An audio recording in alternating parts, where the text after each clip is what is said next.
Welcome to another edition of the LL Basketball Roundtable, brought to you by Thaddeus Stevens College of Technology. I'm Mike Gross. He's John Walk. He's Jeff Reinhardt. We're going to talk about Lancaster Lebanon League basketball. We're at the point of the season now where we're past the halfway point. Section races certainly have taken shape. District playoff picture is getting a little clearer. And the league playoff picture is getting a little clearer, and we're going to talk about that later. But before we do, we're going to start, as we usually do, with a visit to one of the Lancaster Lebanon League schools. Jeff Reinhardt, take it away, my friend. Girls practice this week. Sorry we missed last week with the weather and whatnot, but back out on the road this week. Tyler and I stopped by Ephrata, checking on the Mounts. They're playing well. Figured the Section 2 race would probably come down to who could win a crossover game against Section 1. Last week, Ephrata beat Manheim Township. So going into Tuesday, Wednesday here, midweek, Ephrata, big game against Lebanon. Ephrata just a game behind Lebanon in the race. So the Mounts have been good, playing well. So I wanted to drop in on them. We chatted with Jasmine Griffin, 800-point scorer, Bryn Adams, three-point shooter extraordinaire, and Mallory Klein, really cool multi-purpose sport kid, to chat all things Mount. So let's go to those interviews. You guys came into this season as the back-to-back reigning section champ. So I'm curious, take me back to November. What were your expectations? And did you figure there'd be a lot of bullseyes this time around? Yeah, our expectations were definitely high, considering we returned pretty much everyone. But I would say our schedule was super hard in the beginning.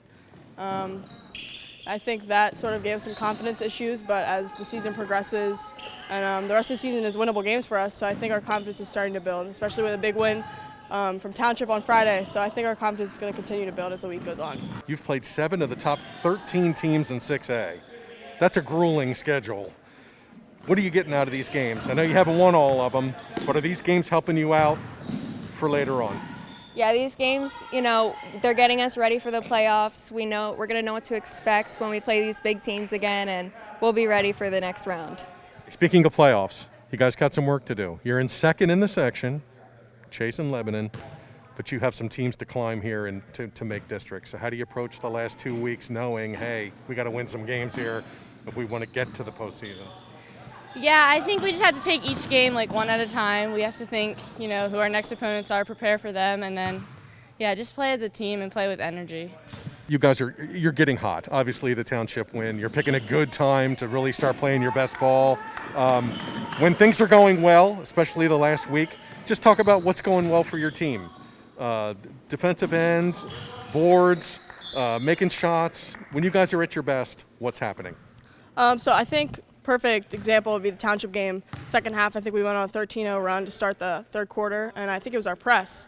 Our press has bothered people when we've played it correctly and when we've rotated correctly, so I think that's really helped us getting transition points and getting up on teams. You've been a playoff team the last couple of years. To get back to playoffs, how important? Very important. We'll lose a lot after this season, and I think our seniors really want to make playoffs, and obviously I want to make playoffs, so very important for us. Okay, congrats Jasmine Griffin on that half-court shot. Way to go, Tyler, for getting that on video. We'll see how the Mounts do moving forward here. This section race is really interesting, and Ephrata Lebanon on Tuesday night is a mega game. Some were concerned that Tyler wasn't 100% because he's coming off an illness. Proven to be wrong. Exactly. He's all over it. Boom. All right. We've seen a lot of things recently. John, share some of them with us. Well, as you guys watch, basketball things. Okay. Yes. I could tell you all about my little kids. Yeah. Basketball things. As you guys watch this, if you go to the basketball page on Lancaster Online, we will have coverage from Lampeter Strasburg going to Manheim Central. The Pioneers Tuesday night went into that one. With the Pioneers win, they would clinch the LL Section 3 championship. Meanwhile, you would have covered what? I saw 6 of them. Wow. This past Saturday, you were at the Mid-Penn LL Showcase out at Doe Run Elementary School. Always a good thing that Charlie Fisher and Manheim Central kind of puts on out there. And that's some really top games. It really was. It was good games. And I went into that thinking, I want to see how our teams, remember early in the year we talked about, we have so many guys that can score, we have so many shooters in the league. I wonder how they'll do against athleticism and against really good defensive teams and that kind of stuff. So I went in to look at those games from that context. I think our league fared really well on Saturday. I think, like Hempfield Central Dauphin, for example, they have this, Central Dauphin has this 6'8" kid who's a kind of a slasher, very athletic, who's going to Niagara, Division I, and I thought they did a really good job of defending. I thought Hempfield shot poorly in that game and kind of won that game with their defense. Sort of the same with Warwick and Lower Dauphin in a game that went right down to the end. I thought, if you're looking at this and saying, can our teams match up physically with the Mid-Penn? I think the answer you had to come away from Saturday is yes. When you saw Penn Manor play with Middletown right till the end, Middletown has one loss. Middletown is like seated second in the district.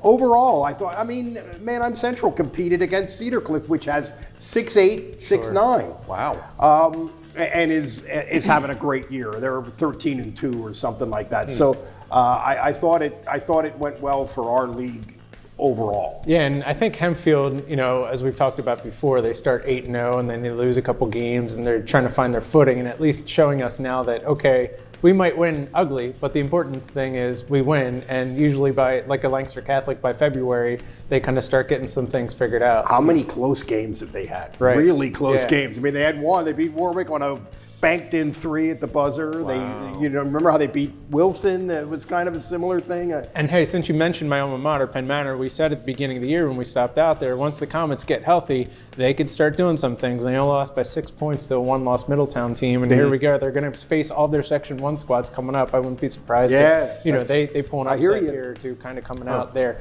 Manheim Central, by the way, they started 0-2. They went 10 in a row. They've now lost 3 in a row, entering this week anyway. So I'm kind of curious to see. Okay, they played well Saturday in a loss, and hey, they're still right there in the mix in District 3, 5. A little bit of that was scheduled. Sure. And two other things that I just thought of that you prompted there, John.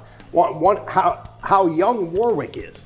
Right. Other than Tate Landis, a terrific senior point guard, how young they are, and also Penn Manor, like you said. They've got some young guys, and probably are a tougher out than you would suspect, given their record. And I think 2 years from now, we'll come back to say, hey, remember we were talking about Penn Manor, a Cedar Crest, a Warwick. They're probably all going to be right there in 2024. But that's for the future. For now, I also wanted to kind of give a shout out to Elko. I got to see them for the first time last Friday in a loss to Lancaster Strasburg, and talk about teams that are kind of proving things here. Yeah, LS starts the year 15-0.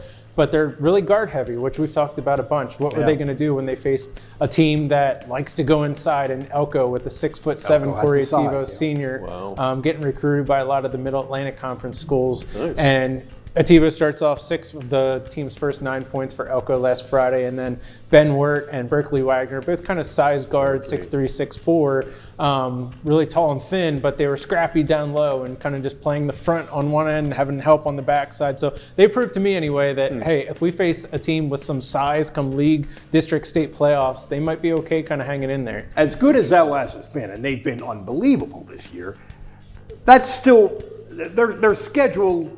Sure. There's still some things to be proven and to be. Whereas Columbia, they've been playing a brutal schedule, and here they are, 14-0, 15-0. They've really scheduled up. They've used the fact that they're in Section 5 and don't have to have all those crossover games. Give them some leeway, and they've used it. All right, Rhines. Tell us what you've seen that has impressed you, and a little bit about section races. Okay. I guess firstly, Lancaster Catholic, this one slipped through the 5-hole. I didn't see this coming at all. Catholic girls clinched the section last week. Last Friday, they beat Manheim Central in a crossover game. The Barons were minus 2 starters. Summer Bates has an ankle. She's on crutches. Sorry, Summer. Maddie Nyer, the league's leading scorer, 1,000-point kid, did not play Friday with an ankle. She did get back in the lineup on Saturday. What was that score? Catholic won, they had to play a good fourth quarter. Central led going into the fourth, minus Nyer and Bates, and Catholic ended up winning by 10, I want to say, 42-32, something like that. Yeah, it was close. And Catholic was coming off a big win over Eastern York on Wednesday night. That was Eastern's first loss of the year, and Catholic beat them. So Catholic won the section on Friday. Unbeknownst to me, I forgot to look at the standings. 5 straight section titles for Catholic, 25 overall. That's pretty good. It's not bad. In 50 years of the league, 50 years, 25 they've won sections. 20, They won half of them. They've won half of them. So that's pretty good. That's so not bad. that's bullet point number one. The Nair injury, she is back, which is a good thing. Columbia, wow. Lone undefeated team in the league now. Saw them twice last week. Saw them beat Eastern on Saturday night. Unbelievable atmosphere. You guys have been to Columbia when it's packed. I mean, it was crazy. This is Eastern New York. Eastern New York, which had just lost to Catholic 2 nights earlier. They had to turn around and play the number 1 team in District 3 2A. So that's the level that the Columbia girls are at. I think we've undersold the Columbia girls maybe a little bit, and that was an eye opener to me. That score. Yeah, and they won that pretty good. Yeah, pretty good. Draghi twins segment. Bree's been off the charts. I think she has like 8 games in a row with at least 22 points. She had a 30-point game in there. Well, when you're She's been named for unreal. when you're named for a type of cheese, toughens you up. Exactly. She's been unbelievable. Those 2 bullet points for sure. Section races are great. Unfortunately, we're recording Tuesday. There's mega big games on Tuesday night. Ephrata, Lebanon for first place in Section 2 is a huge game. Central plays at LS on Tuesday night. Central leads LS by a game. Catholic plays Northern Lebanon, which is a big rivalry always in Section 4. Lancaster Country Day in Pequea Valley. PV's been an interesting team. They've kind of, I don't want to say they've come out of nowhere, but they've won some games here, and they leapfrog Country Day for second place in Section 5 and the playoff spot. Okay. And Country Day plays Pequea Valley on Tuesday night, another huge game. Game of the week, Wednesday night, circle it, Penn Manor at Hempfield. Knights 9-0, Penn Manor 8-1. Yeah, that's a those huge teams have game. been consistent. Huge Those teams have game. been consistent all Yep, year. huge game for first at Hempfield. I'll be at that. And then Hempfield has to turn around and play at Cedar Crest. Not an easy trip for anybody on Friday. And Lebanon, as mentioned, Ephrata, huge game Tuesday, and then Lebanon has a crossover game Thursday at Manheim Township. The game where I went over to watch a little bit of, Yes. where you were at, Yes. at Lebanon that time to see the what's her name, Correa. kid. Correa. But that was against Ephrata. Correct. And it looked at that time, it looked like Ephrata was not used to what they were seeing from Lebanon. The size inside, they were used to getting in the lane and not seeing Wes Unseld there. Liliana Harrison. Yeah, and they seem to have come out the other side now the last couple of weeks. Ephrata, I'm talking about, right? they found it. They found it here a little bit. And again, I said at the top, it was going to come down to these crossovers. And Ephrata picked off Manheim Township, which was huge, and it got them within a game. Lebanon was scuffling last week. They lost 3 crossovers in a row. Saw them Monday night. They beat Garden Spot. Garden Spot right now is bubble for District 3 5A. So it was a pretty good game. Correa went crazy again. She had 26, 20 at half. I thought she'd go for 40 again maybe, but she just scores every way possible. Off the bounce, pull-up jumpers, gets to the rim, threes. She's been unbelievable. I'm out of words for her. And she's 14 games into her freshman year. Wow. If he's out of words, you know that some superlative things are happening. Yes. All right, let's. Yes. I didn't know Draghi's named after a type of cheese. Brie. Oh, all right. Brie All cheese. right, Come got on, it. John. Sorry. Pay attention. Stay with us, John. Okay, let's talk about, because we're getting closer to this now, and we know what the brackets are going to be for the Lancaster Lebanon League playoffs, which is a very big deal in our league. Very, very. The kids love this tournament, and last year it was truncated. This year it's back to the full field, and we know what the brackets are going to be, at least in terms of the sectional matchups, like what Section 1 champion plays this team and so forth. So let's look at that a little bit, John. The league playoffs. So from this coming Friday will be 2 weeks away officially from the start of the boys' playoffs. I think the girls start that Thursday on February 10th. Guys start February the 11th, that Friday.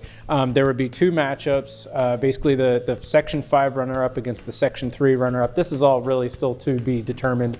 I don't know if we want to kind of get into, hey, here's kind of what teams we could really go expect down the rabbit hole with that, but in certain cases we pretty much know who's going to be there. I mean, you can kind of guess Section 1, Hempfield, Crest, kind of both top 2 teams right there. It looks like they're going to be, jockeying for section championship implications there coming up. Section 2, It depends what happens Tuesday night. E-Town going to Warwick, could be a 3-team race between the Bears, Warriors, and Lebanon. More than likely, it's going to be between Lebanon and Warwick, at least from what I've seen to this point. Section 3, we know LS is there, and who knows what could happen between Manheim Central and a feisty Garden Spot team that's been really scrappy to this point, trying to get that runner-up spot in Section 3.